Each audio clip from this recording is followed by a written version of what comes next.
How's it going, everybody? Daner here with North Central Coins, and welcome back to another episode of the most rare and valuable coins in Canada.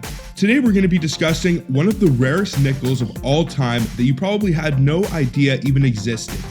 The Canadian 1965 large bead nickel is an extremely significant and sought-after coin in the Canadian numismatic world. It was produced by the Canadian Mint in the year 1965 and holds a significant place among collectors due to its unique design and super limited and unknown mintage. The large beads on the coin's obverse give it a unique appearance, making it highly desirable for collectors worldwide. In this video, we will explore the historical context surrounding the production of this incredibly rare 5-cent coin and also delve into why it holds such importance in Canadian numismatic history. Additionally, we will discuss the distinguishing features, significance among collectors, and also its potential value if you are ever to find a legitimate example. Before I do get into this, I would really appreciate if you guys would hit that thumbs up, subscribe if you're new, and also hit that bell notification so you can see my new videos as they are being released. Also, make sure to stay to the end of the video if you would like to find out how much you could get if you ever found one of these coins floating around in the wilds of circulation or in your pocket change. And then without further ado, what do you say we get right into it and discuss the 1965 Canadian large bead nickel? Let's get it, guys.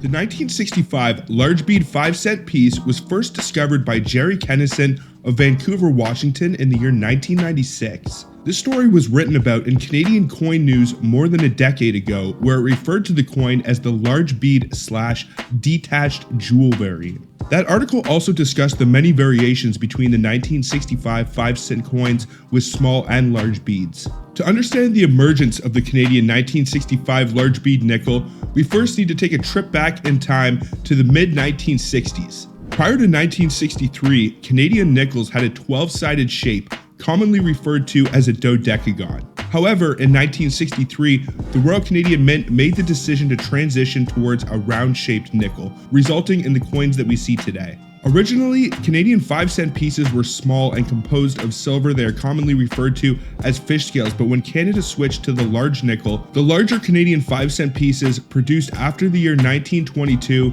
had a round shape, and they were produced that way up until the year 1942, when the introduction of the tomback nickel, which had a color very similar to the Canadian penny, was made in the dodecagon or 12-sided edge shape, so it would be more easily distinguishable between the penny. The Canadian Mint's decision to transition from the 12-sided shape back to the round-sided nickel was not without its challenges, as the Mint had to develop new technologies and machinery to produce the round-shaped nickels. The large bead variety of this 1965 nickel was most likely a result of experimentation with different edge treatments, ultimately leading to a design which would prevent excessive wear and tear on the coins. The transition from the dodecagon to the round-shaped nickel was just one of several factors that contributed to the creation of the 1965 large bead nickels.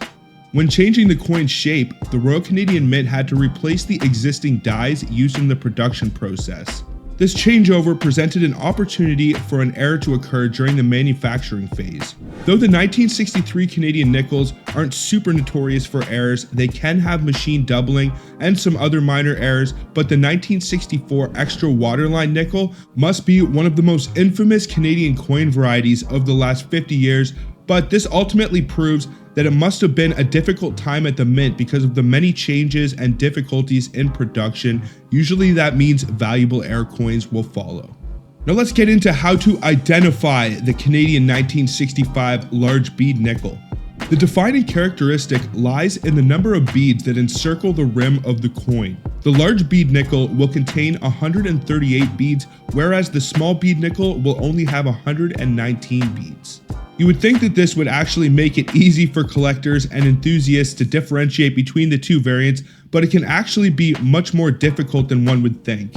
You can also look at the proximity of the beads relative to the rim of the coin. If the beads look like they are very close to or almost touching the rim, then it has a good chance of being the large bead variety. If there is a large gap between the beads and the rim, it is the small bead variety. Now, if the beads do seem like they are very close, or touching the rim, then and only then would I suggest that you go through the task of counting the individual beads to be thorough and make sure you have what you think you have. As for rarity, the Canadian 1965 large bead nickel holds an elevated position within the numismatic world.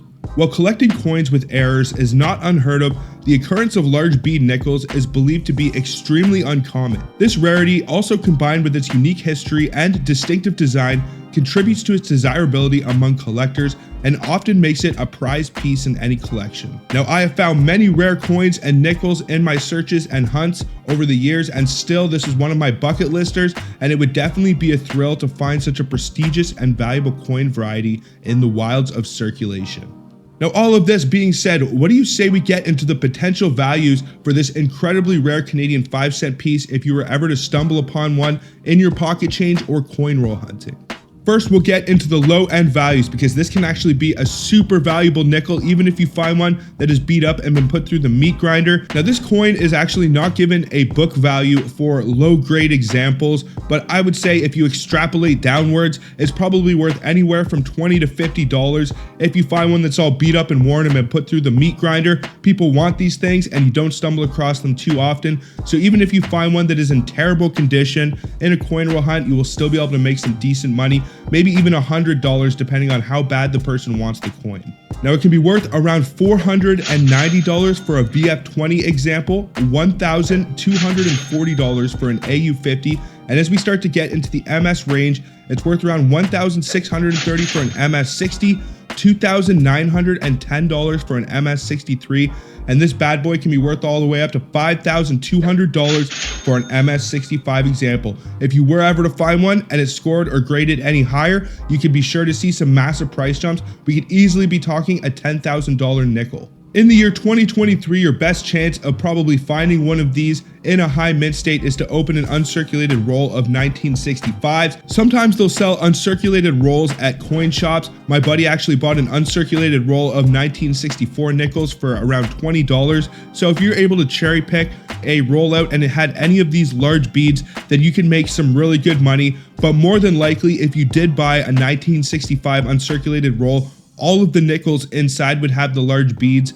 or none of them will. That is usually how it works with these errors and varieties, because they will all be struck consecutively. Now, believe it or not, I have actually found 1967 rabbit nickel rolls uncirculated from banks in the past. So even though it might seem impossible or highly unlikely that there are uncirculated rolls of these old coins floating around out there, I can tell you for sure that there are some of them. Whether they've been sitting in the vaults of the bank for decades, or maybe someone inherits a collection and takes the rolls in to cash them in for face value, which would happen more than you would probably believe. I have always said if you hunt it, eventually you will find it, and this is definitely a good nickel to have on your radar. What do you guys think about the Canadian 1965 large bead nickels? What would you ever do if you found a legitimate example, or if you have ever found any of the coins discussed in this video? Please let me know down in the comments. I would also really appreciate if you guys would smash that thumbs up, subscribe if you're new, and also hit that bell notification so you can follow along with my new videos as they are being released. I have a whole lot of awesome content planned for the near future, the most exciting of which is I'm going to be making coins at home, and I'm going to be showing you guys the process. So make sure to stay tuned for all of that, but I think that is pretty much going to do it for this one, folks. So until the next one, everybody, peace out and have a good one, y'all.